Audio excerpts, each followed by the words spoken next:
SCP-264 Skeleton Temple. Object Class Safe.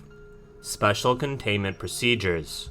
SCP-264 is to be contained in a 16 by 16 meter room of standard reinforcement. 2 guards are to be stationed outside of this room at all times, circulated every 24 hours. The room is to be monitored every day for a minimum of 2 hours. SCP-264 requires no nourishment of any type. No support is necessary either, as SCP-264 suspends itself through an unknown source of levitation. Note: as of 2000, only agents, deceased, and Dr. are permitted to visit SCP-264. Failure to comply will result in reassignment pending transgressor's condition. See Addendum 264-01. SCP-264 has noted previously some attachment to the aforementioned agents, as they were part of the team that originally discovered. In addition, both agents and were on location during suggest keeping them on site until further notice. Dr. Carnival. Description: SCP-264 is a skeleton of humanoid appearance, estimated at 2 meters in height. Its skull is slightly elongated, and 2 metal protrusions extend from either kneecap. SCP-264's torso and upper pelvis have either been replaced by or consist of a structure composed of an unknown metallic substance that resembles a temple of unknown origin.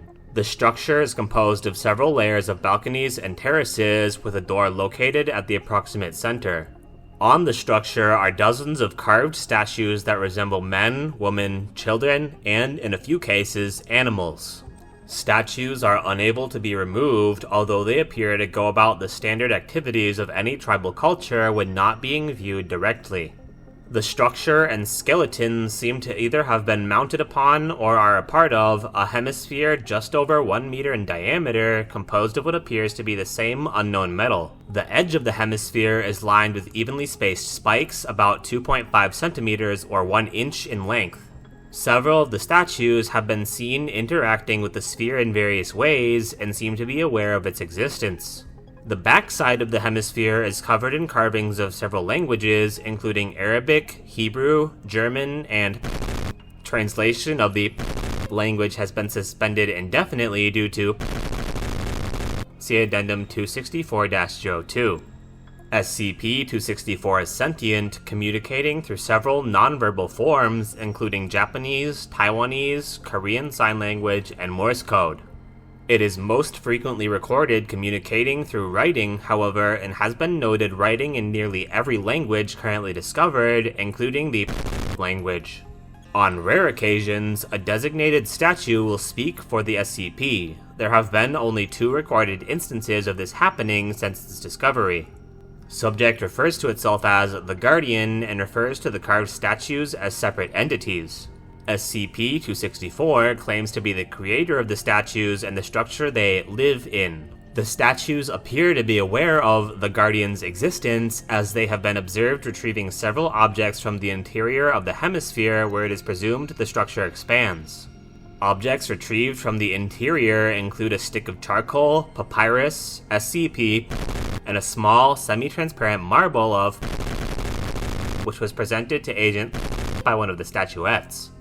How SCP-264 is capable of communicating with its subjects is currently unknown, as neither it nor the statues emit any form of psychic readout. However, SCP-264 has alluded to having abilities of precognition. Taken from Interview 264-A, SCP-264: I saw what would happen to the Doctor as easily as you see me and my people now. Dr. Carnival: how exactly did you manage to do that?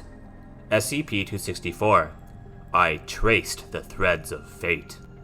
SCP-264 refused to elaborate on what it meant. However, it can be assumed that through some force unknown, SCP-264 is able to view the path a person may take through the course of their life. SCP-264 has proven to have knowledge of several other SCPs currently contained, including SCP-035, SCP, and SCP. See Interview 264-A. Addendum 264-01, due to the actions on 06-10-2000, in which Dr. and the civilian SCP-264 will only allow the aforementioned agents to converse with it. Following, Dr. entered SCP-264's cell to perform several experiments with one of the statues. At 0200, several hours later, a previously unseen statue was viewed emerging from the doorway located at SCP-264's center. Close-up imaging proved the statue to be in the likeness of Dr. Addendum 264-02. Note: the next stages of exploration have been enacted upon today. A fibroscope was inserted into the doorway located at what we're guessing is the center of 264. With its permission, of course. We can't have any more assistance lost to rudeness. For the most part, the view was nil. Image was distorted. Some property of 264 is interfering with the camera, though of course it can't give it any insight as to what causes this to happen. The phrase Shio no Yori inscribed on the inside of the hemisphere it's mounted on was all we found. The Japanese translates to salt armor, though what this means we're still at a loss for. However, it does confirm our suspicions that 264 is Japanese, or at least Asian in origin, despite where it was discovered. Further exploration scheduled for 11/6.